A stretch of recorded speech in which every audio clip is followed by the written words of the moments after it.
जी, आप कहाँ चले गए थे? आपको आने में बहुत देर लग गई। क्या करूँ लाडो, इस तेज बारिश की वजह से मुझे कहीं पर भी अनाज नहीं मिल रहा था। फिर भी मैं दूर जाकर ये थोड़ा अनाज लेकर आया हूँ। इससे बच्चों का थोड़ा पेट भर जाएगा। ये बारिश तो रुकने का नाम ही नहीं ले रही। पिछले 4 दिनों से हमारे जंगल में लगातार तेज बारिश हो रही है।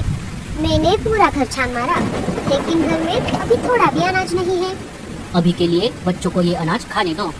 जब बारिश थोड़ी कम हो जाएगी तब मैं फिर से बाहर जाकर अनाज की खोज करूँगा।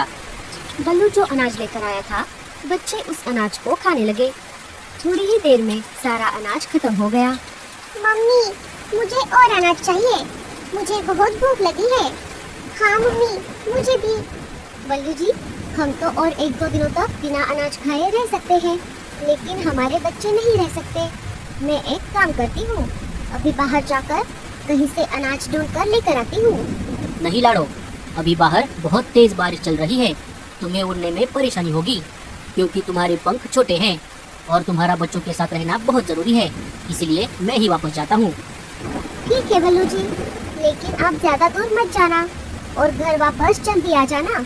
मुझे और बच्चों को अकेले घर में डर लगता है। और हाँ, इस तेज बारिश में शिकारी पंछी शिकार की तलाश में घूमते रहते हैं, इसीलिए आप सतर्क रहना। हाँ लाडो, मैं मेरा ध्यान रखूंगा। चलो, अब मैं चलता हूँ। बल्लू अपने घर से निकल पड़ता है। हे ऊपर वाले, मेरे पति की रक्षा करना। मम्मी, मुझे बहुत डर लग रहा है। डरो मत बेटा, मैं हूँ ना तुम्हारे पास। मम्मी, मुझे बहुत भूख लगी है। लाडो ने घर में फिर से तलाश की। तभी उसे एक डिब्बे में थोड़ा सा अनाज मिल गया। ये लो बच्चों, मुझे डिब्बे में थोड़ा अनाज मिला है। पापा के आने तक आप इसे खा लो। बच्चे अनाज खाने लगे। मम्मी, आप नहीं खाओगी? आप भी हमारे साथ थोड़ा खाओ ना। नहीं बेटा, आप खा लो, मैं पापा के वापस आने के बाद खा लूंगी। बारिश और तूफान इतना तेज था कि उसमें लाडो का घोंसला जोर जोर से हिल रहा था। लेकिन लाडो इस हालात में अपने बच्चों के पास रहने के अलावा और कुछ भी नहीं कर पाई। इस बारिश से बचने के लिए मैं शिकार की तलाश में लगातार 2 दिनों से आसमान के ऊपर उड़ रहा हूँ, लेकिन अभी तक मुझे एक भी शिकार नहीं दिखा। अब मैं बहुत बोर हो गया हूँ। मुझे बहुत जोरों की भूख लगी है। लगता है अब मुझे नीचे जाकर बारिश में भीगना ही पड़ेगा। शायद नीचे मुझे कोई बढ़िया सा शिकार मिल जाए। भजिया गर्मा गरम, भजिया गर्मा गरम, मैं तो खाऊंगी इनको गर्मा गरम। चील आसमान से नीचे आ जाता है और मीनू मौसी के घोंसले के बाजू वाले टहनी पर जाकर बैठ जाता है।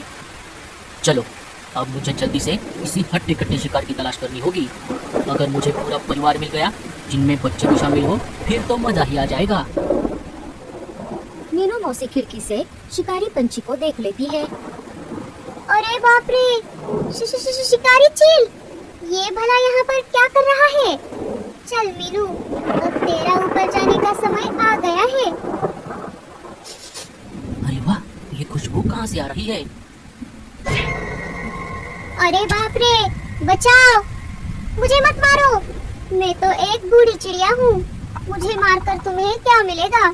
अरे चुप कर, मैं तुझे नहीं खाऊंगा। मैं तो बस ये खुशबू सुनकर आया था। ये तुम क्या बना रही हो? मैं तो गर्मा गर्म पकोड़े तल रही थी। अरे वाह, पकोड़े तो मुझे बहुत पसंद है। सुन रही बुढ़िया, अगर तू मुझे पकोड़े दे देगी तो मैं तुझे नहीं खाऊंगा। हाँ हाँ, ले लो, तुम ये सारे पकोड़े ले लो, लेकिन मुझे मत मारो। अरे वाह वाह वाह वाह, बुढ़िया तूने पकोड़े तो बहुत अच्छे बनाए हैं। और तुम डरो मत, मैं वैसे भी बूढ़े पंछियों को नहीं खाता, क्योंकि उनमें हड्डियों के अलावा कुछ भी नहीं मिलता। हाँ हाँ, ये बिल्कुल सही कहा तुमने। चिल सारे पकोड़े खा लेता है। चल बुढ़िया, अब मुझे ये बता कि इस जंगल में मुझे हट्टा कट्टा शिकार कहाँ मिलेगा? एक पूरा परिवार भी चलेगा, जिनमें बच्चे भी शामिल हो। अरे चिल भाई, मुझे भला शिकार के बारे में क्या पता होगा? मैं तो ज्यादातर घर में ही रहती हूँ। अगर तूने नहीं बताया तो मैं तुझे अभी खा जाऊंगा। अरे नहीं नहीं चिल भाई, मैं तो मजाक कर रही थी। आप एक काम करो, यहाँ से सीधा आगे जाते ही आपको एक आम का पेड़ दिखेगा। वहाँ पर 2 घोंसले हैं, एक है कालू कौवे का और एक है रानू चिड़िया का। रानू अपने घोंसले में अकेली रहती है आप उन दोनों घोंसलों में से किसी को भी खा सकते हो। छे छे, मैं कौवे का शिकार नहीं करता और उस अकेली चिड़िया को खाकर मेरा पेट नहीं भरेगा। तुम कोई ऐसा घोंसला बताओ जिनमें छोटे छोटे बच्चे भी हो, और जल्दी करो, मुझे बहुत भूख लगी है। अरे बाप रे, अब मैं क्या करूं? अगर मैंने इसे नहीं बताया तो ये मुझे अभी खा जाएगा। अरे क्या हुआ, तुम कहाँ खो गई? चील भाई, आप एक काम करो, यहाँ से सीधा आगे जाकर आपको थोड़ी दूरी पर एक नदी मिलेगी। नदी को पार करते ही आपको वहाँ पर एक बरगद का पेड़ मिलेगा। उस पेड़ पर एक लाडो नाम की चिड़िया का घोंसला है। वो अपने पति और अपने 5 बच्चों के साथ वहाँ पर रहती है। उन्हें खाकर आपका पेट जरूर भर जाएगा चील भाई। हाँ, ये हुई ना बात। चलो, आज का बंदोबस्त तो हो गया। अब मैं चलता हूँ। तुमने मुझे पकौड़े खिलाए, इसके लिए तुम्हारा बहुत बहुत शुक्रिया। चील वहाँ से चला जाता है। अरे बाप रे, अब क्या होगा? मैंने तो उस चील को गलत पता दे दिया। लाडो का घोंसला तो दूसरी तरफ है। अगर वो वापस यहाँ पर आ गया तो वो मुझे नहीं छोड़ेगा। अब मुझे कैसे भी करके लाडो को ये बात बतानी होगी। मीनू मौसी वहाँ से लाडो के घर की तरफ निकल पड़ती है। इधर तेज तूफान और बारिश की वजह से लाडो का आधा घोंसला टूट जाता है और बारिश का पानी घोंसले के अंदर आने लगता है। अरे बाप रे, ये क्या हो गया? अब बारिश का पानी घोंसले के अंदर आ रहा है। अगर हम ऐसे ही भीगते रहे तो हम सब बीमार पड़ जाएंगे।